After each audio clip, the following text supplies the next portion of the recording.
All right, this is the first episode of the Standing Room Only podcast with Healy and Goose. What's going on?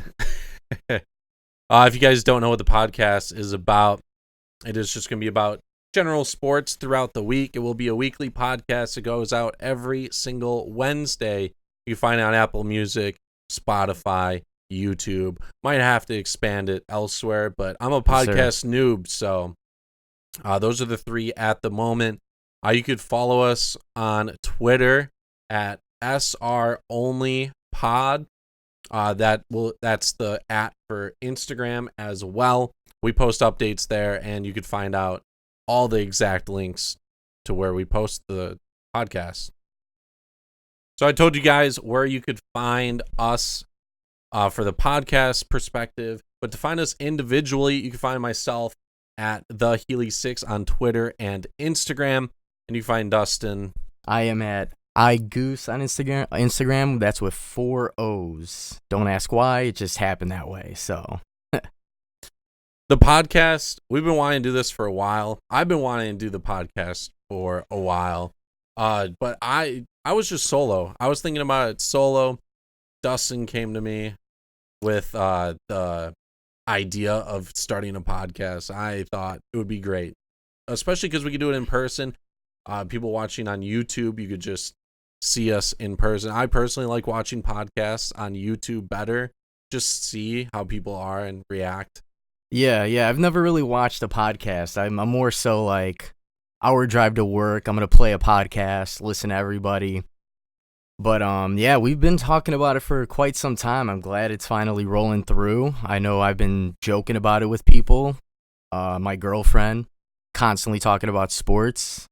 So there you go. I finally have somebody to talk to once a week. So yeah, it worked out. And like on the podcast, Dustin he's gonna be more of the NBA guy. Yes. I don't watch the NBA as much as I used to. My main sports are baseball, and I'll follow the NFL. Baseball's ending. Today might be the final day. This is when Game 6 is going on. Washington's currently winning at the moment, but after that, I'll probably follow basketball a little bit more. It's getting more exciting.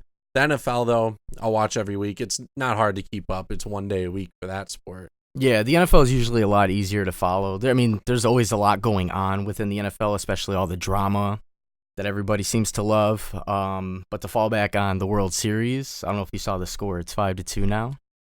Nationals are up 5-2 right now. So going into the bottom of the 7th. So we'll see. I'm not sure if this bullpen will be able to hold up. I don't see how they're going to give up 3 runs, but I've seen crazier shit happen. So, but yeah. I think right now, was this your expectation for the World Series going into it? Did you expect like a shootout, like going to possibly a Game 7, or?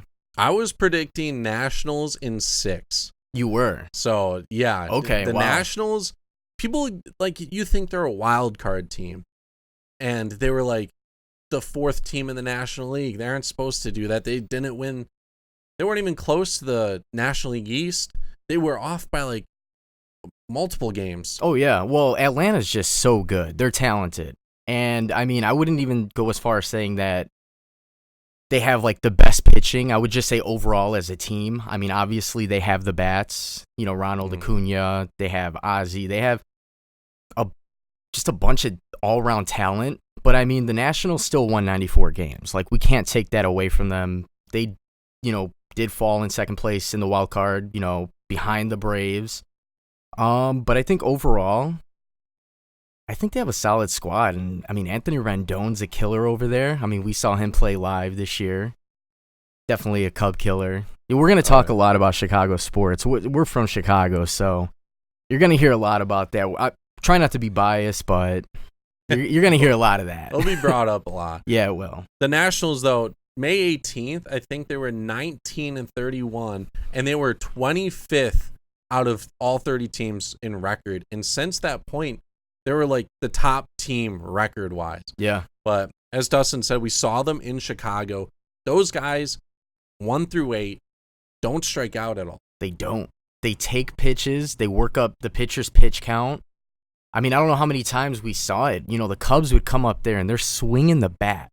I mean, obviously, we know Javi Baez is a guy who likes to swing for the fences. I mean, generally, when you're younger and you have that pop in your bat, it's going to happen. But I don't know, just watching those guys, Anthony Rondon, Trey Turner, and, Juan Soto even, lefty-lefty matchups, he was just, I mean, everything was perfect about that game.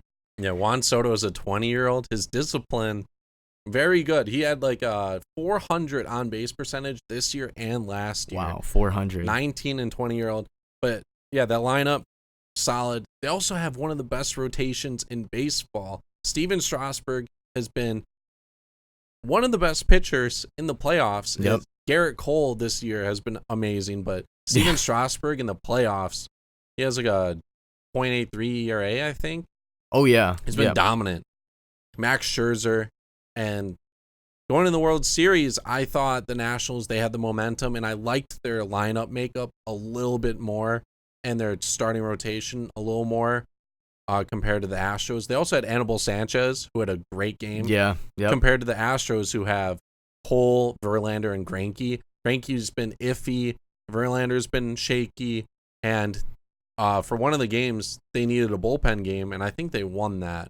So yeah, Verlander is having a weird World Series. I think his ERA is like up towards like 5. I think the last time I saw, and obviously he pitched today, right? Yeah, saw him give up. I think he gave up all 5 runs. Maybe not. I could be off.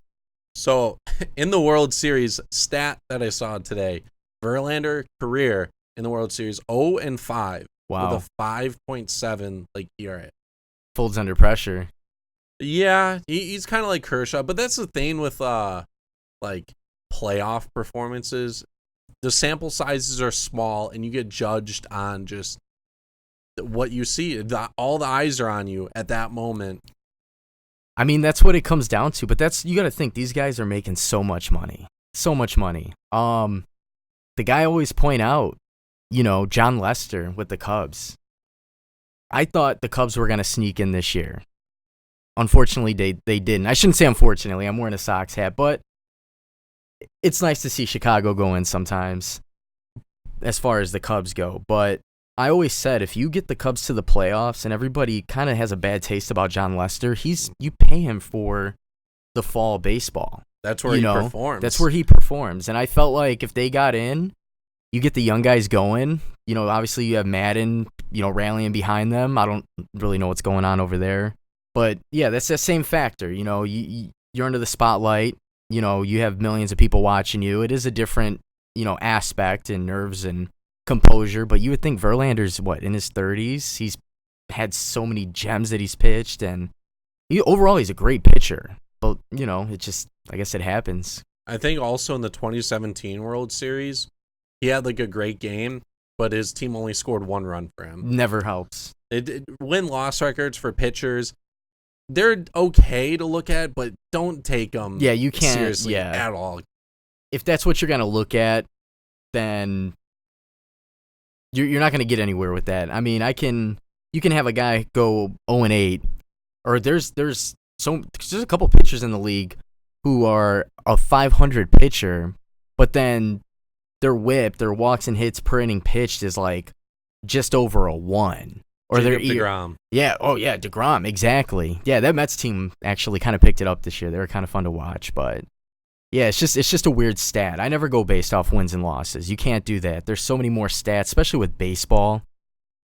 It's not the telltale there, So we'll see. We might be done with baseball here for. Actually, I don't know. We'll see. It's looking like it'll go to a Game 7 at the moment. In Houston? Yeah, it'll be in Houston. I'm not sure who the starters are for tomorrow. I can find out right here in just a second. But I think it's going to be Greinke. Oh, they're to be determined. It's going to be Scherzer. Yeah, Scherzer has to pitch Game 7. And I'm pretty sure Garrett Cole pitched Game 5. So, yeah, he pitched on Sunday, so he won't be ready, but expect him out of the pen. I think Greinke's going to start tomorrow. You'll have Cole to pitch out of the pen. Yeah. I think if it goes 7 tomorrow, I think the Astros are going to take it. But the away teams won every single game so far in this series, and the Nationals have proven that they can hit anyone. So, oh yeah, hands down. They love to swing the bat. They're not afraid, and I don't know. It's just so tough. Like, would you bet against the Astros in Game 7 though? At home? I don't know. I think I would still go with as much as I'm talking against the Nationals. Yeah, I would lean towards the Nationals. They're going to get the momentum winning today. They're going up against Zach Greinke, who hasn't been the best. He hasn't been. You get Max Scherzer on the mound, winner take all. And as we discussed, that Nationals team, they hit very well. The Astros team hits well too, but I think they do have a few holes. Like they have Josh Reddick, Robinson Chirinos, and like Carlos Correa hasn't hit well. Yeah, he's 0 for 3 tonight. He's in like 150. They have a bunch of holes at the bottom of the lineup, so I would probably take the Nationals if it goes Game 7 tomorrow. Yeah. Now that I'm looking at it, the Nationals really don't have a hole in the lineup. Maybe like Cabrera, even though he has good games. I don't know. It's hard to tell. And then it would be Game 7 at the AL, so they'd have the DH, so they'd have Howie Kendrick in the lineup. So I don't know, man. It's gonna be an exciting game. That's all I know. Who would you say would be your MVP of the World Series so far? For the Nationals, at the moment, I would probably think Juan Soto. He's had a couple great games so far.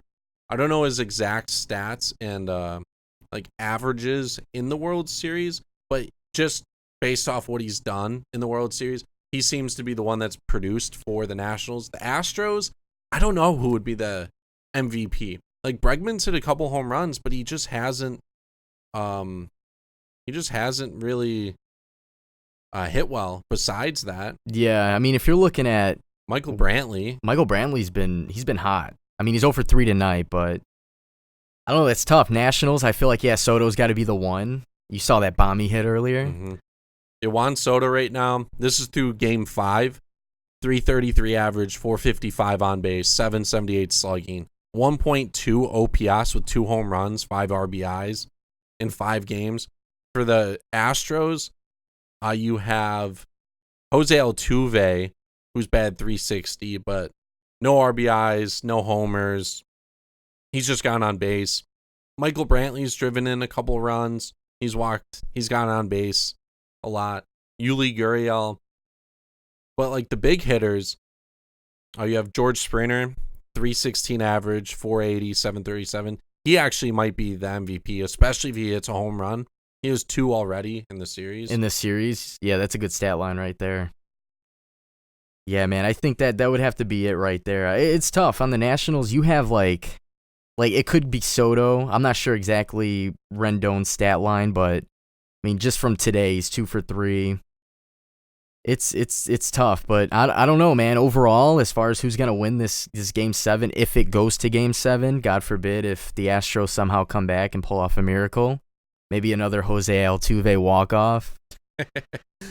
But yeah, man, it's then that you said that's tomorrow night, right? Yeah, Game 7. So yeah, tomorrow night.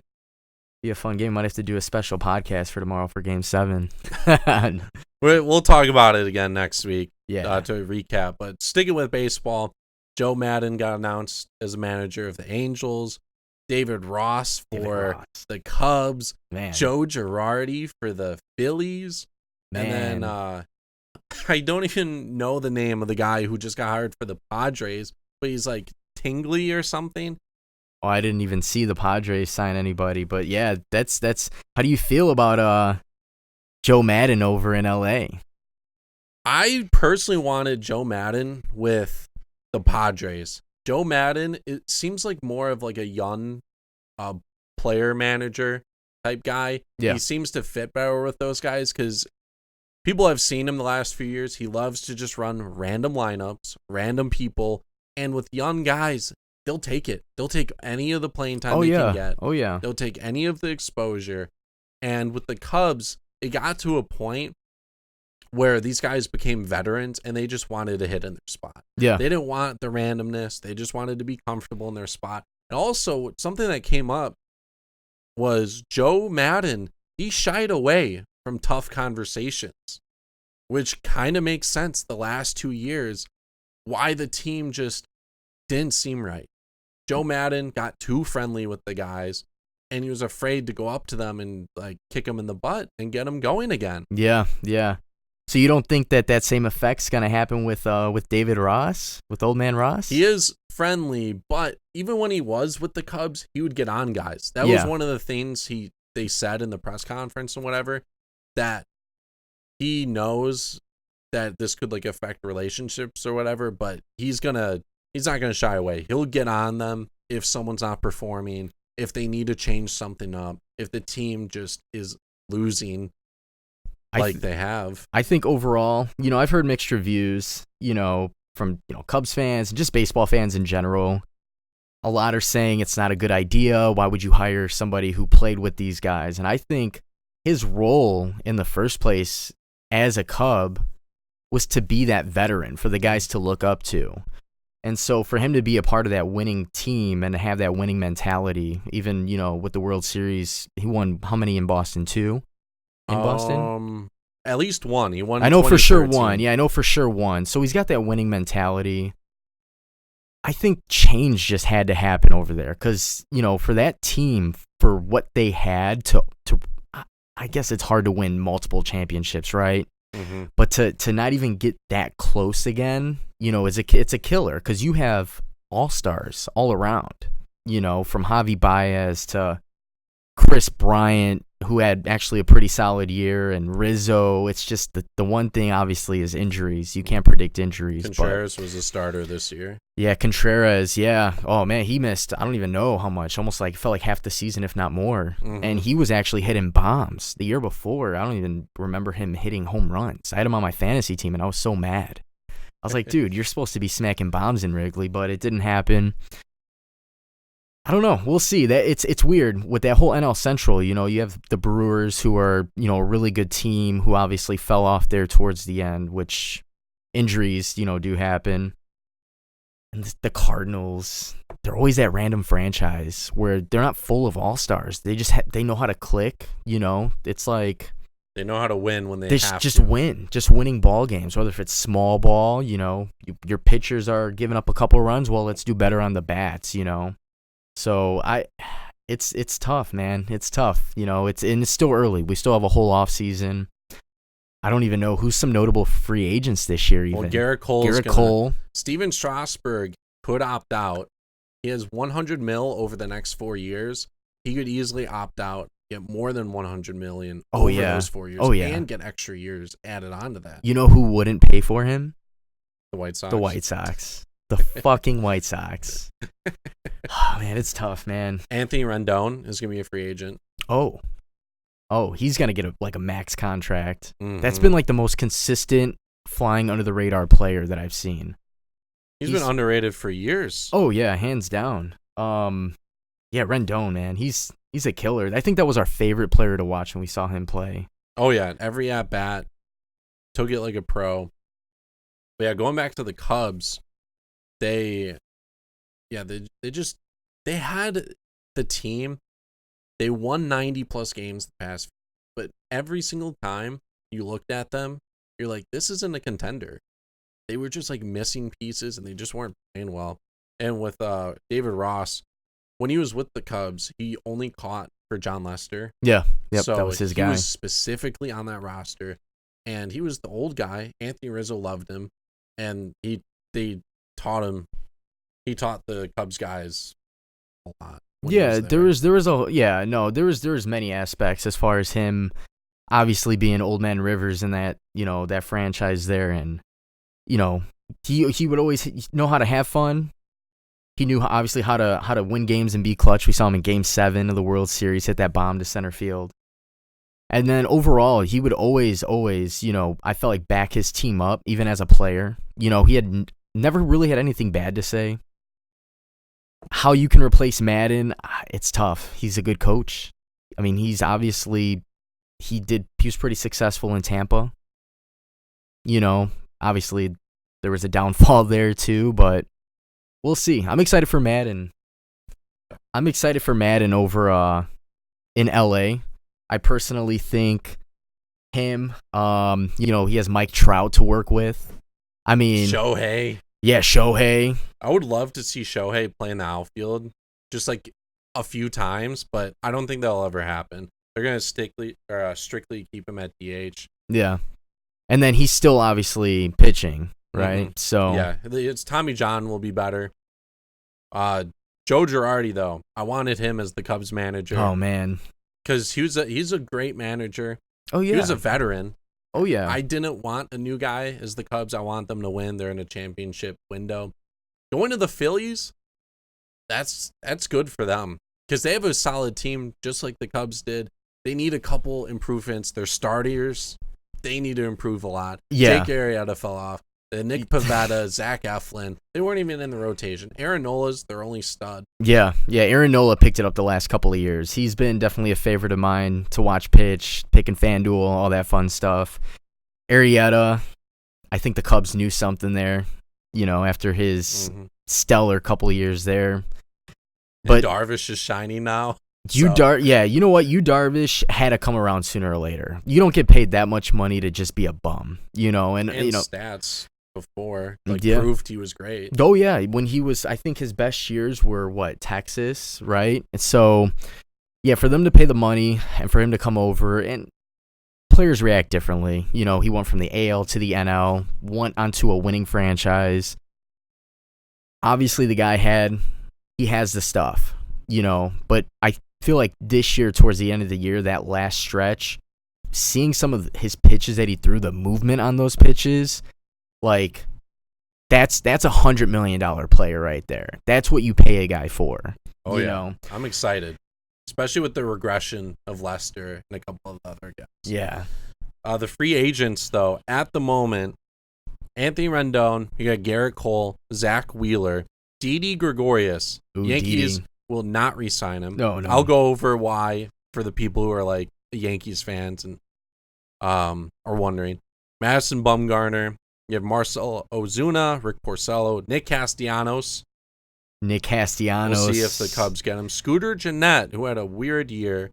Yasiel Puig, Jose Abreu. You get Dellin Betances, Ryu. Great year. We'll have to see what he does. And then after that, it's just all right. Cole Hamels. You got Josh Donaldson, who should get a bunch. JD Martinez could opt out. I don't think he will opt out. There's just so much money as a DH too. It doesn't seem worth it.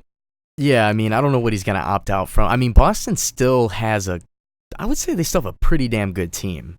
It just, there's nothing you can do when the Yankees win 100 and what was it? They won at least almost 110 games, right? So, well, the Red Sox had the most runs per game in the MLB, but their pitching just allowed so many more. Oh man. Their bullpen was atrocious and a big reason why they missed the playoffs. So if they could get that with that team makeup. You think they're regretting that trade for Chris Sale or no? No, Chris Sale should be decent. He should be fine. But going back to the Didi Gregorius, I've talked about it. People should know he's not going to be re-signed next year. As Yankees fans, they've gotten a little mad that I say that on Twitter and stuff. But when you have Gleyber Torres, you're good. A young stud who fits there at shortstop. There's no reason to pay $8 to $10 million for Didi, especially when you have DJ LeMahieu also, who will be there. He had a great year. I don't know if I think Edwin Encarnacion has an option.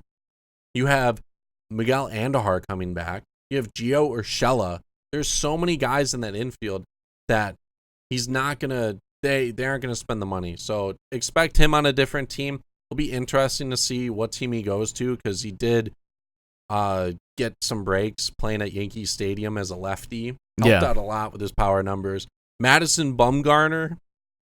We'll have to see if he re-signs with the Giants. I think so. I think that's also a bad move, though, because the Giants aren't in a good position. The one I am most interested about, I guess two guys. Marcell Ozuna, I don't see him re-signing with the Cards. Mm-hmm. They're a good team, but I think he'll get a decent amount of money. I think he'll go to where whoever offers it. And then Castellanos. Fantastic year with the Cubs. Oh, yeah. In the second half. and he got a lot of eyes on him just because he played with that team. And I don't know if the Cubs are going to pay the money to get him. I want them to because they do get $20 million off the books from Cole Hamels. They get $12.5 million off the books due to Ben Zobrist. Oh yeah, Zobrist too. So that's $32 million right there that they could easily just spend on him. But yeah, Nick Castellanos, I think he will go to an AL team and he'll DH. What team? I'm not sure. I don't know who's interested in him at the moment, but he's gonna be paid. the guy to watch, and he's gonna get paid quite a bit. Yeah, no, that was a big move for them, and I thought he was gonna help the Cubs get that last push down the stretch there, but yeah, I mean, like you said, they are clearing up a lot of cap room. They should be able to just throw the money at him, especially, I mean, who's to say, like, some of these guys aren't already on the trade block going into the next season. You know, are they going to keep Schwarber? Are they going to keep Rizzo? You know, or are they going to just say, hey, this is our guy, or these are our set of guys, you know? Rumor is maybe they're going to keep the Rizzo-Bryant duo and maybe let go of Schwarber and Javi Baez and bring in some young talent. We'll see. I think Baez is the most locked in at the moment to be re-signed. I don't know if you saw this week, Chris Bryant was actually fighting the service time on his contract. I heard about that. I did hear about that. I don't know if it got revealed yet. I think he's still fighting it. But if he wins that, after next year, he's a free agent. And he hasn't signed any extension yet. So if that happens, I think the Cubs will try to make a big push for KB to re-sign. But at this moment, as a Cubs fan, it's not looking the best that KB will be a Cub for the long term. Right. And for everybody that's listening, did you want to explain what's going on with that KB with the service time and basically what he's fighting for? So a lot of MLB teams, they exploit the service time, and a player can enter the free agent market after 6 years of service time in the major leagues. Mm-hmm. And teams like the Blue Jays this year and the White Sox, they paid Eloy. But with KB, they pulled him up in like mid-April to where after 6 seasons of him, his service time is like 5.9 something, and he can't enter free agency. They keep him for 1 extra year. So technically, you get a guy for 7 years instead of 6. Right. And he's trying to fight that and make it like, yo, I've played 6 years. Like, that's a full year right there. I'm trying to get paid. Because it was a cutoff date, right, on his rookie season. I remember that, too, when they did that. And that was the big rumor was, well, we're going to bring him up. He's a stud. He's going to be our franchise player. But how can we finesse the system and get an extra year out of him, even though he probably still had over 350 at-bats or whatever it was that year? But unfortunately, it's a cutoff date. Mm-hmm. And teams do that to save money, too. Yeah. Because they don't have to pay him that extension. Also, like, if they do leave in free agency, you still get him for that final year. Yeah. I mean, I don't think there's going to be bad blood over it. I think it's more so, hey, like, let's work on something. You help me, I help you. But we'll see. We'll see. I think that's enough of the baseball segment. We talked about that for a while. NFL, though, a lot of interesting games.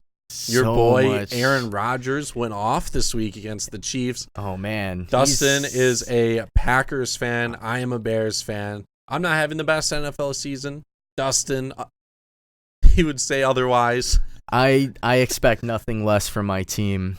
No, actually, going into the season, after the year the Bears had last year, man, just watching every game and how dominant that defense was.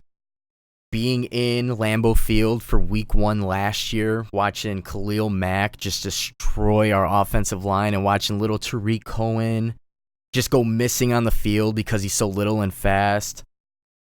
I knew that team had the potential, and when they, went to the playoffs and lost the way they did, I thought going into this year for sure that they were going to be the top dog in all of the NFC. But obviously they have a lot of issues going on. By a lot, I mean a lot. Like the Bears, yeah. They didn't trade Taylor Gabriel today.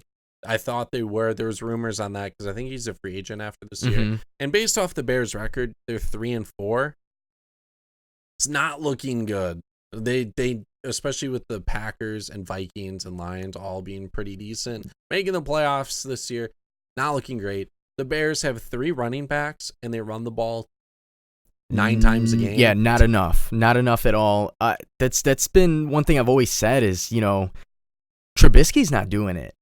And you guys keep relying, when I say you guys, obviously the Bears coaching staff, Matt Nagy, is trying to force more than what could be from Trubisky.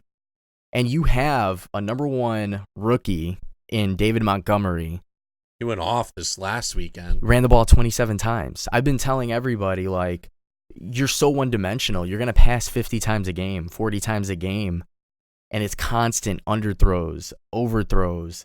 Allen Robinson making spectacular catch after spectacular catch, making Trubisky look not as bad on paper. But you have to, at some point, establish a run game, and that's going to help open up the pass game a little bit. Or am I wrong? Yeah, and Mitch hasn't been mobile at all this year. No, he hasn't been. Last year, he would scramble and get a bunch of rushing yards. This year, he's forced to sit in the pocket. And a lot of his wide receivers seem to be getting just bagged.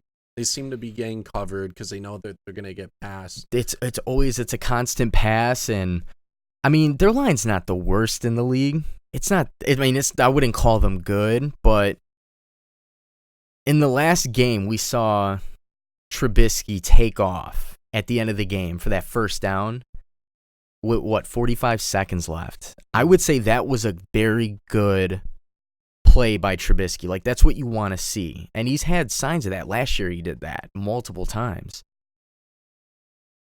Why did they take the knee on first down with 45 seconds left? Matt Nagy is turning into Joe Madden. Joe Madden loves to do these quirky things. And you saw last year, Matt Nagy would run these plays and they would work. This year, he is going away from all the fundamentals and what you're supposed to, the basics, and trying to keep doing those wacky plays and whatnot. And he needs to go back to the basics. So you mean running a wildcat on the first play of the NFL season isn't in the normal playbook? Mm-hmm. Yeah, just running all these weird formations and whatnot. It's just he's trying to get a little too cute, and it's backfiring a lot. Yeah. I feel like that's been the biggest surprise for me. And, being a Packers fan, I love it. I do love it. I love that Aaron Rodgers is coming around because for a while, to see his completion rate drop just a little bit and see him miss his receivers more often than not in the past couple years, I'm glad, and it goes to show that with Devontae Adams being out, we're still winning football games. I'm not going to take anything away from the Packers when they faced the Chiefs without Pat Mahomes, because it was still a close game.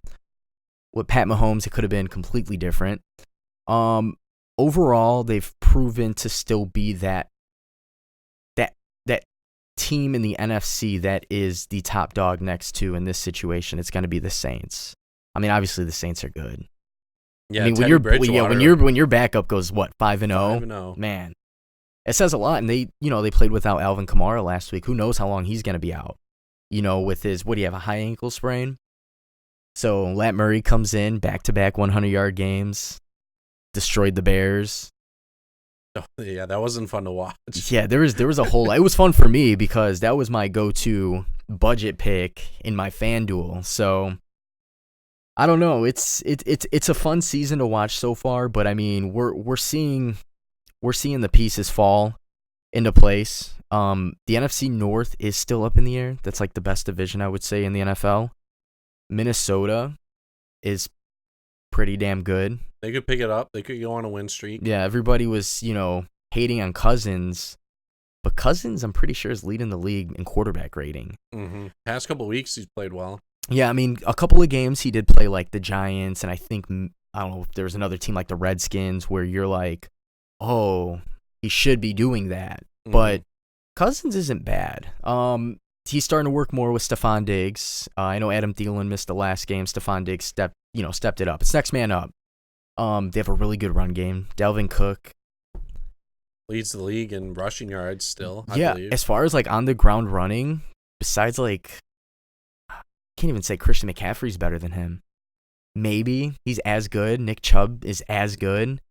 But Dalvin Cook, they have the pieces. Their defense isn't too bad. So I wouldn't be surprised to see Green Bay take the division or Minnesota and, the other team take the wild card. Lions are good. Mm-hmm. So I like, for football in the Midwest, it's fun to watch right now. NFC West, you have the Niners, who are still undefeated. Oh, man. Jimmy Garoppolo. That run game, Jimmy their G. defense, they're dominating the NFC West. You have Russell Wilson, who's playing really well. He playing out of his mind. I mean, that's a guy you pay like the most money, and he still continues to produce. That's what you want to see out of these guys. And I think with Seattle, they don't have that many weapons. I feel like a lot of it falls on Russell Wilson, his ability to keep plays going, to make plays happen.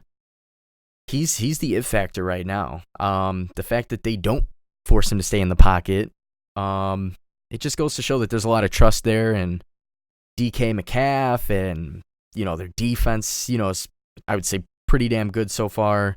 But that 49ers team is wow.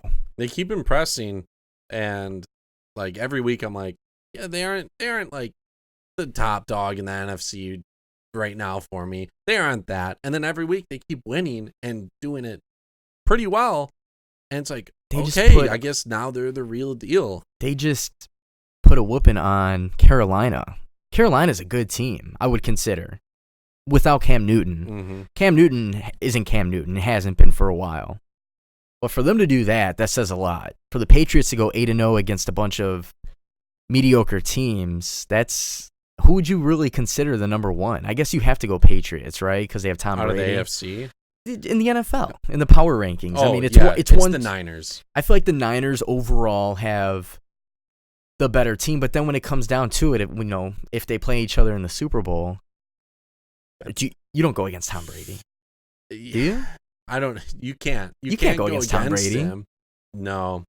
Even when his teams aren't like the better team in the Super Bowl, the New England defense is carrying the Patriots right now. They're putting up historic numbers. Yeah, scariest defense I've ever seen. I think I heard a stat. There's never been a defensive team in fantasy purposes to have over like 200 or something like that. They're at like 150, 160 points halfway through the season. They have more defensive touchdowns than Mike Evans has touchdowns, than Michael Thomas has touchdowns, like top dogs in the league. And again, is it a part of their schedule? I mean, I would say that plays a big factor. Mm-hmm. But you still have to show up, week in and week out, and to be able to perform at that high of a level, I mean, it's... Yeah, they've allowed 61 points through 8 games. That's scary. And they've scored 250, which, let me get this correct, leads the league.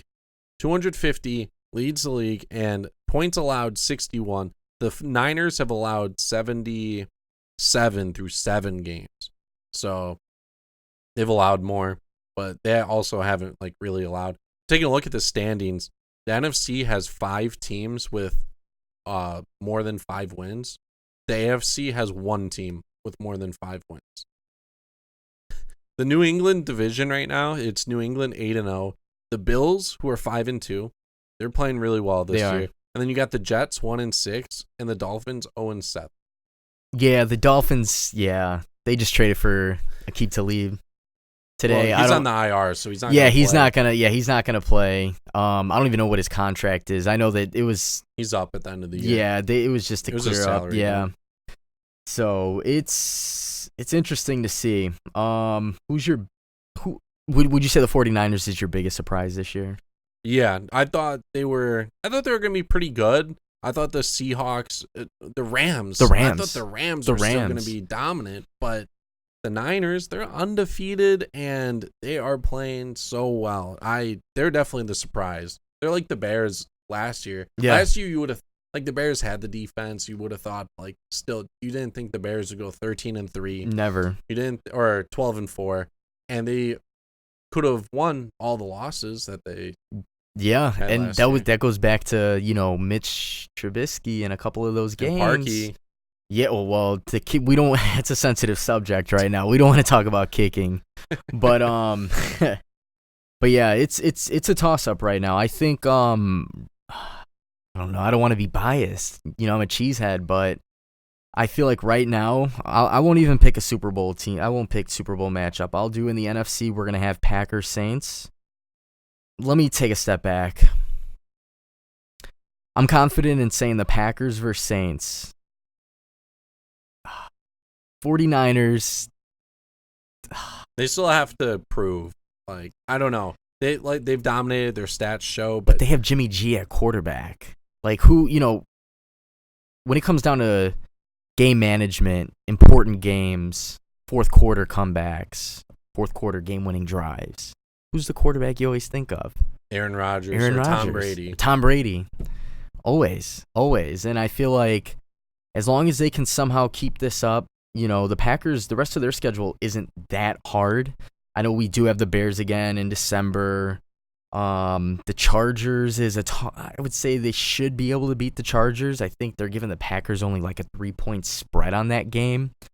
So I think the Packers are visiting too. They are visiting, so I guess they'd have the home field advantage there, and the Chargers just beat the Bears. So Chargers aren't bad, but Packers in San Francisco, Week 12.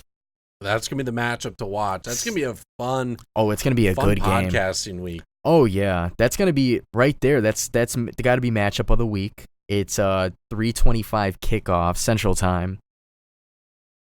I don't know. Then they have a little rivalry going back. Packers and 49ers definitely have a little rivalry going back. Every time I think of that matchup, I think about T.O. with his catch in, what was it, the 98 playoffs, man. Yep. T.O. That's my quarterback. Yeah, that's definitely a game to watch. Packers and Carolina. I guess overall, I don't see the Packers, maybe even if they lose 3 more games, to go 12-4, get into the playoffs. Definitely don't want to play a wild card week. Nobody ever wants to play that, but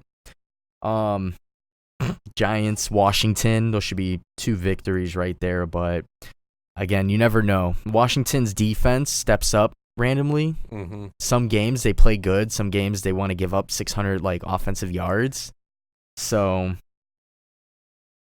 speaking of quarterbacks, though, Andy Dalton lost his quarterback job today. Yeah. That one was odd. They are 0-8, but Andy Dalton, that was an odd one. Also, happy birthday to Andy Dalton today. Oh, it's his birthday, too. It's his birthday, and he got benched. Wow. It must be his golden birthday. Actually, is it his golden birthday? I can take a look. It's Andy Dalton. He turned 32 today. Oh, he's 32. Okay, he's been in the league a while. Wow. Yeah, he's been in the league for quite a bit, but he lost his job. I'm pretty sure there's a couple other teams where quarterbacks have lost their job. Mariota lost his job. Mariota should have lost his job a while ago. He's been having a lot of accuracy issues. He's another one. Why doesn't he run? This was a guy in college who had legs. I get it, you want to protect your franchise quarterback, but at the same time, gotta use let him take. Aaron Rodgers is constantly spinning out of the pocket. I feel like he's one of the best to throw off his back foot, running, getting hit. That play he had against the Chiefs, that touchdown that he threw, I thought it was going out of bounds. Yeah. I flipped my salsa dish onto the ground because I didn't expect any of that to happen. Back of the end zone. Obviously, it was a nice catch too, but yeah. Let's go back to quarterback. This Andy Dalton. Who's Ryan Finley? I didn't know who he was today. I had to somewhat look him up. I think he's been in the league for a few years, but Ryan Finley. Who are you? Happy birthday, by the way, 24. To Andy Dalton. He's only 24, so not too bad. I need to see what year he got drafted. He got drafted this year, 2019. So he is a rookie. So he's a rookie. Okay. Out of NC State. So I guess they're 0-8, so might as well give him a chance. At this point, you have to. I mean, nobody else is really doing much. AJ Green is always hurt. He was on the trade block. I thought he was going to go. Mm-hmm. They ended up keeping him. I love AJ Green. I think personally when he's on the field is one of the best in the league, when he's healthy. It's one of those weird teams. They were good a few years ago. Defense wasn't too bad, and it's a bummer. Joe Mixon hasn't really done too much for them. Jameis Winston probably will lose his job. Matt Ryan and the Falcons are 1-7 this year. Do you believe Matt Ryan going into the season, not just Matt Ryan, the Falcons? I'm going to tell you right now, we're going to make a bet. Falcons are going to be 1-7. Julio's still going to put up 100 and whatever catches, average 100 yards a game, 1,600 yards. He's going to do that, but they're going to be 1-7. I would have never imagined. Never. Especially because it made a Super Bowl a couple of years ago. Just a couple of years ago. Devontae Freeman's still okay at back. I know that, their defense, I guess, is on a decline. They're one of the worst teams when it comes to giving up total yards and fantasy points. I'm going to talk a lot about fantasy points. I do a lot of FanDuel and fantasy football more than I should. It's not good for my health, but yeah, the Falcons are really, really bad. And, even Julio to stick up for the coach with the record that they have, I really like that from Julio. He loves the franchise. He loves the city. Obviously, he loves who's a Coach Quinn. Mm-hmm. I don't know what more they need. Just stop giving up the big plays. But there's nothing you can do. A bad defense, your team is never going to do good. They have the quarterback, Matt Ryan. Yeah. He turns the ball over more than he should be, and I think that's always been a problem with him. And Devontae Freeman isn't always as consistent as he could be. He's getting older. Running backs in the league nowadays seem to have a longevity of like 5 years before they're on a decline, which makes sense. But yeah, that's tough. Who is your MVP in the NFL? I don't know. I don't really have I've just been watching games. I haven't really been keeping up with the stats too much. Right now, Jared Goff leads the league in passing yards. Yeah. Well, it might be Rodgers. I don't know, though. Rodgers is definitely making a case the last few weeks. He had 5 touchdowns a couple weeks ago, if I'm not mistaken. Jared Goff, he's got that many passing yards because they're playing from behind so much. Mm-hmm. And let's face it, they don't have a good running back anymore. Todd Gurley, that's all I have to say. He's obviously, there's something going on with his knees there. Aaron Rodgers, definitely. Russell Wilson, 17 touchdowns, 1 interception. He has 2,000. He's only a couple hundred yards behind Rodgers on the year. His completion percentage is great. His rating is great. Pat Mahomes probably would have been on there if he didn't get hurt. He missed. He got hurt in the one game, and he missed last week. So what? That's a total of 2 games, and he's probable for this week. So he might still come around, and we know he can easily put up 500 yards in a game, especially with that offense. But, yeah, as of right now, statistically, if the Panthers can sneak into the playoffs, which I shouldn't say sneak in because they've been playing really good. Panthers? Christian McCaffrey is having a really, really good year. He's having like an LT, LaDainian Tomlinson type year. I don't even know exactly. He's got besides him, there's Aaron Jones, and then there's the rest of the league for touchdowns. Yeah. Dalvin Cook has 9, Aaron Jones has 8, McCaffrey has 8, and McCaffrey 735 rushing yards on the year. Yeah. I'm going to take a look at his receiving yards and see how many he has with that. Oh, he's averaging a touchdown a game receiving, so 5.2 yards a carry. You got to love that. He runs hard, 8 touchdowns. How many receiving? 343 yards, wow. 40 receptions, 2 touchdowns on the year. So he's got 10 total touchdowns and over 1,000 total scrimmage yards. Yeah. And we're 7 games into the year. 7 games into the year. Yeah. He can go for 20 touchdowns, maybe more. It all depends on the Panthers team. You never know with them. Mm-hmm. Hopefully they get their, Cam Newton back and he's Cam Newton, but again, that's probably not likely. So, but yeah, so there's a lot going on with the NFL. It's a lot of fun going on. There's a lot of sports. The NBA. Yeah, should we touch base with the NBA? There's kind of a lot going on over there. A lot of changes. The Bulls, they haven't been so hot. I thought they were going to be a playoff team. Dustin was going off on the Bulls being a playoff team on social media. The Bulls are at least an 8th seed in the Eastern Conference. I don't see them being anything. Maybe they slip out and don't end up as an 8th seed, but with the talent that they have right now at every position, they're still developing at the point guard position. Kobe White has shown a lot of good signs early on. Zach LaVine, obviously, every game is able to score almost at will. He can spot up. He can shoot the 3 ball. He's a human highlight reel. Otto Porter might be the X factor there. If Otto Porter ends up being the guy that they brought him in to be, the scorer, right, the 3-point shooter, then I can see them winning more games. Wendell Carter, Lauri Markkanen is really good. They have talent everywhere, and they brought in Thad Young, who's a veteran. Yeah. He has playoff games behind his belt.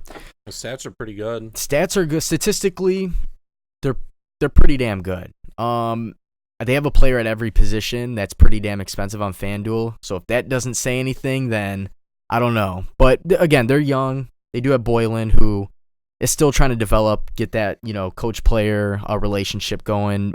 The players seem to like him. It was kind of weird because when he first came in, they didn't. The players hated him. Mm-hmm. They felt like they were working him too hard.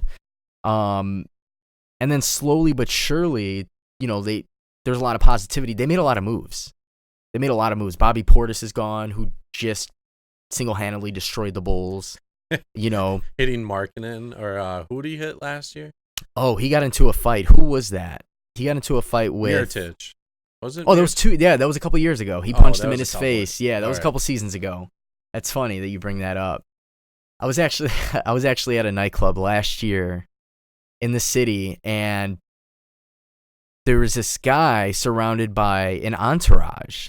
And I was like, man, this guy's really tall. And he's yelling into the microphone of the DJ, and the DJ is not getting mad. I was like, who is this guy? So I take a look, I get close, I'm like, oh shit, it's Bobby Portis. And he's like singing the words to like the songs, he's rapping, completely wasted, having the time of his life. But he seems like a good guy to have on your team. And I think with the Knicks, and I don't, maybe I'm crazy, but that's another team to look out for in a few years. RJ Barrett is playing consistent, and that's what they need for that rookie. Everybody, all Knicks fans are mad that they couldn't get Zion. I don't think they missed out on. I don't think they missed out on much. He's good. I mean, Zion he's a freak of nature as far as athletic ability. But I think, RJ Barrett has it all. He's a guy who's going to put up 8 boards. He likes to dish the ball occasionally. And he can score. He can score. And I think overall that's what they need. It's just unfortunately that franchise in general, I don't think they know what they're doing too much. Lakers. The Lakers, yeah, right now they're in recording. They're only up 2 points on the Grizzlies. But their team makeup, you would think they have a lot of names. They do. But their play style and watching them play this year isn't great. It almost reminds me when LeBron went back to Cleveland.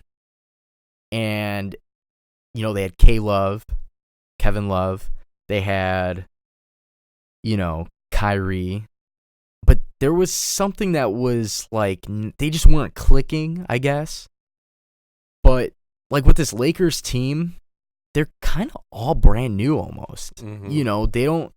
They have Anthony Davis. They have LeBron. those guys are always going to perform. But, with any sport, it's a team sport. Dwight Howard's playing Dwight pretty Howard's, decent. I feel like Dwight Howard, shaved 8 years off of his life. He found the fountain of youth with LeBron. I think, LeBron, offered, his hair, more of his hair, because it's receding a little bit more, and, offered youth to Dwight Howard. Yeah. Dwight Howard is, in really good shape, best shape I've seen him in. He looks like he's having fun. And I think, Anthony Davis we know is good. Kuzma's out right now. Kuzma is out.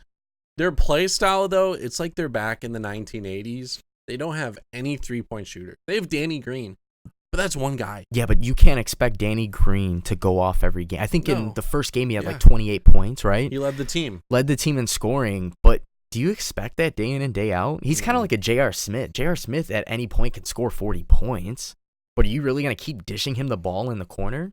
No, you can't do that. LeBron doesn't have a consistent three. Anthony Davis doesn't really shoot the three. It's once in a while. They have Rondo, but he doesn't shoot at all. Yeah, he's been hurt. They have Caldwell Pope, who's just been all right. Kuzma might be able to. He's been out. Kuzma's going to be the guy. I think when he comes back, which I think he's nearing a return, he was doing 4-on-4 drills the other day. I think he is the X factor. We saw him play last year. I mean, he was putting up numbers. LeBron missed quite a bit of time last year. And Kuzma was always that guy to step up. Avery Bradley, they have role players almost. You mentioned Caldwell Pope. I feel like he's their defensive guy.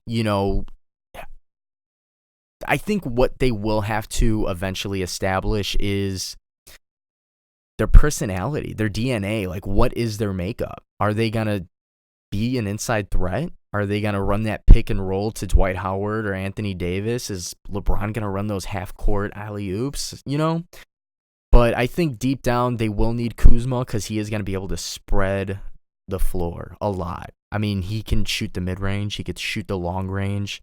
He can go inside. Gives him height, too. Gives him height. Because I think he's going to play the three. He is going to play the three. And It's kind of wild. Yeah, but he's got the right size for it. I think they had Brandon Ingram playing the three over there, and he's tall. He's lengthy. He's been killing it with the Pelicans right now. Oh, yeah. He shoots a lot. I don't really know who else you would give the ball to. Lonzo likes to pass a lot. That's his thing. Lonzo's not bad. Overall, that franchise is, they're the Pelicans. We don't expect much from them. But yeah, I think right now, I have to give it to the Clippers in the West. I think that's an obvious, right? Yeah. They're playing extremely well. They're a great defensive team. Great defensive. They beat the Lakers without Paul George. Without they Paul don't even George, have yeah. Paul George at the moment. Yeah, he's hurt. And you have Lou Williams coming off the bench, which he could probably start, but they just being weird and being oh, this is our sixth man. Yeah, well, there's those guys that do generally bring that hype off the bench. Jamal Crawford was one of those guys. I think that guy probably has more sixth man of the year awards than Jordan has MVPs. Jamal Crawford was really good off the bench. But yeah, I mean that's just his role, and he plays very well. They have Pat Beverly, who is very intense on the defense. He's likes to trash talk and get into the players, get in their head overall. But Clippers, once they get Paul George back, they're gonna be scary. They're just scary. The defense wins championships always. I like Dallas. Dallas just beat the Nuggets tonight. Oh, they did. KP, Kristaps is back, so him and Doncic are gonna be pretty decent. Luka today. Luka is a future MVP. I was gonna ask, but I'm just gonna answer that. He's a future MVP. I could see it. Couple-time MVP. He's been averaging almost maybe 30 points a game. With Porzingis there. Porzingis is great in the paint. He's going to average his couple blocks a game. Overall, the Mavericks definitely have it. And to beat the Nuggets, too. The Nuggets they're a good squad. Mm-hmm. Nuggets went deep last year, and there was talks of them this year being the team to go in behind the Lakers and, the Clippers. Obviously there's talks of other teams up there, but I would definitely say the Nuggets are right up there with the Joker and The Jamal Warriors definitely aren't that team this year. They've fallen off hard. Like, you would think they lost KD, Klay Thompson's out, but they picked up D'Angelo Russell. I think the biggest problem is they lost their role player. Yeah. Sean Livingston retired. He's gone. Iguodala's gone. Did Kevin Looney leave? Kevin Looney, I don't know actually. Either that or he might be hurt, because I know he was playing hurt in the finals. They overall, you just can't replace. Yeah, he's still with them. Yeah, you can't replace Klay Thompson. At the end of the day, I'm looking at some of these guys. So their roster right now. You have Kai Bowman. Not great. You have Alec Burks. He used to be pretty decent. You have Willie Cauley-Stein. He's just an average guy. Marquise Chris, just average. Jacob Evans, don't even know him. Damian Lee, okay. Eric Paschal, okay. Jordan Poole, I guess he's pretty decent. Glenn Robinson III, not the best. Alan Smelegic, Omari Spellman, and then that's it for like their role players. That's it. None of their guys from the championship teams, from like their final teams. Draymond, Steph Curry, that's it. I mean, this is going into the season. If somebody asked me who would you put your money on for MVP, I thought for sure Steph Curry. Like, he's got to come back and be that guy that averages 30 points a game. He's making shot after shot, clutch shots, and then you'd have D'Angelo Russell there to kind of put up his 20, 22 points, and Draymond to bring the intensity, but it's not there. An interesting stat that always came up when Kevin Durant didn't play last year was Steph's record when he wasn't playing. They were like 35-2 or something, or 3. And yeah, you would have thought Steph Curry could have been like a for sure MVP candidate. They would have been like a 5 seed. It's still very early in the year. It is. Yeah, it's very early. He can still go off. At the end of the day, Klay Thompson being hurt is definitely, it's a killer for them. And their team makeup isn't the same. It's not the same at all. Willie Cauley-Stein on that team, I never would have assumed he was going to be on the Warriors ever in a million years. Jordan Poole, as you mentioned, I feel like he's just there to get crossed over. I think I've seen him get crossed up probably 2 or 3 times in the last week. And Glenn Robinson, okay, I guess. It's in his genetics, but I don't know. They're definitely I don't want to say they're the most surprising team right now, because I didn't expect much from them. No. I expect them to be like a 6 seed, like make the playoffs. Yeah, 6 to 8 seed. Right, exactly. And have Steph Curry average 45 points a game somehow. Yeah. And moving on to something else, 3 games into the year, Kyrie Irving.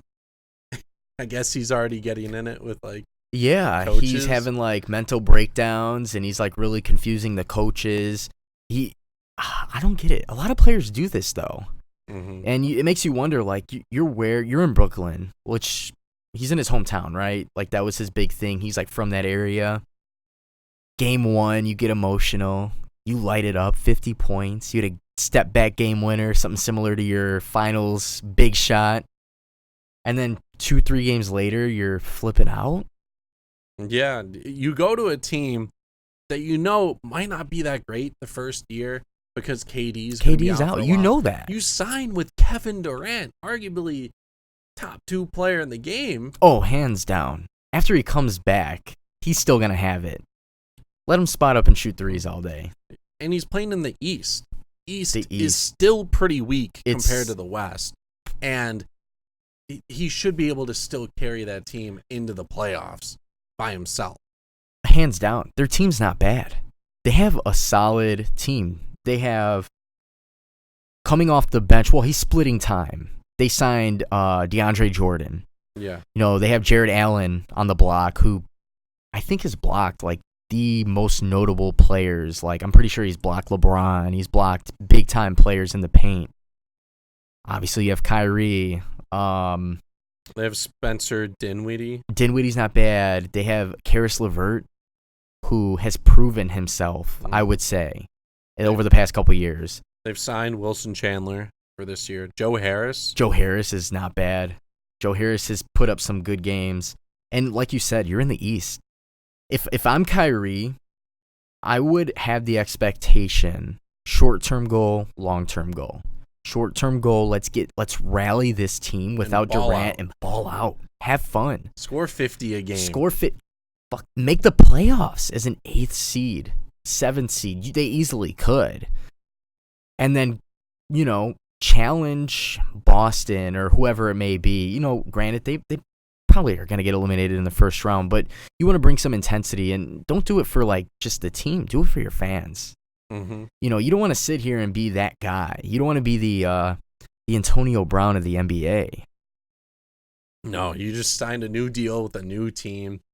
People in Boston didn't really like you at the end.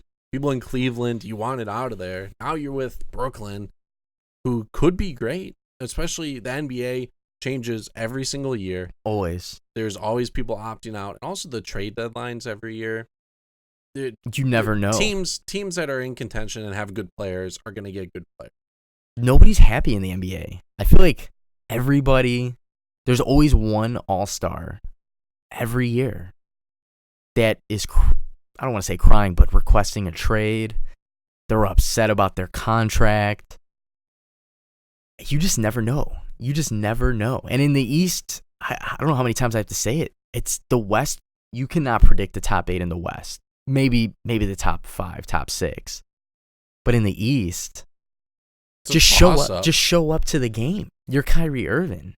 Yeah, you'll have the 76ers and the Bucks easily make them. Boston will be pretty decent. The Raptors are still pretty solid. But besides those 4 teams, it's a toss-up. Who knows? Trae Young went off. He's been going off. He got hurt tonight. He did. Hurt his ankle? Yeah, but x-rays came back negative. Shouldn't be too bad. So there's at least 3 or 4 spots that are just up for grab. And you would assume the Nets would snag one of those. Nets will be okay. I don't know. It's so early in the season, and everybody was trash-talking me after the Bulls' horrible loss in their last game after the Knicks went on that 13-0 run to win the game. It's still early. We're 3 games into the season. Detroit, do we think Detroit's good? Derrick Rose, he's having a resurgence again. He is. We'll have to see if he stays healthy, unfortunately. Yeah. They do have Blake Griffin, but Andre Drummond, 2020 guy. Orlando, I guess, is okay. Cleveland, I don't see many teams there. I just don't see it. Washington doesn't have John Wall, torn ACL. I'm going to expect... I could see 2 teams this year in the East making the playoffs with a under 500 record. Oh, hands down. Hands down. I predicted the Bulls to be an 8th seed team with a 500 record. But, that's not a surprise, though. That shouldn't be. No. The East is bad, man. I don't expect much out of the East. I mean, Philly's really good. Anybody, the top teams in the East can very well compete for a championship. It's just the Clippers are probably going to sweep any team they faced in the East. So, at the moment, like I said, teams are going to change, and there's going to be trades throughout. There's injuries. Injuries too. Yeah, you can never predict injuries, and unfortunately, there's always somebody good that goes down. But yeah, the West looks so fun. I look at the 15 teams in the West, and every team is fun besides maybe the Pelicans, and the Kings are kind of fun. I like De'Aaron Fox, but the East is just lousy. There's nothing going on in the East, but I guess we're gonna see what happens there. We got an update here. It looks like Washington forced a Game 7. All right, so yeah, we will be talking about that next week. I think that's going to do it for the first ever Standing Room Only podcast. Yes. I hope you guys did enjoy all this talking. I hope it went well. I'm going to have to review the footage. Yeah, we're going to have to see. I was kind of nervous going into it. I'm cool. I'm eased in now. I think at one point I was shaking, and but like you said, first podcast. I hope everybody listening enjoyed everything we had to talk about. Don't forget to subscribe to our Twitter, Instagram. Mm-hmm. And also to the podcast, wherever you're listening and to the this podcast, If you're listening to it on Spotify, on Apple Music, even YouTube, leave a like, give us a good rating to show some support. We're just starting to get this off the ground, and hope this is a good journey. But yeah, that's going to do it. We'll see you guys next Wednesday. Week. Yes, next week, Wednesday.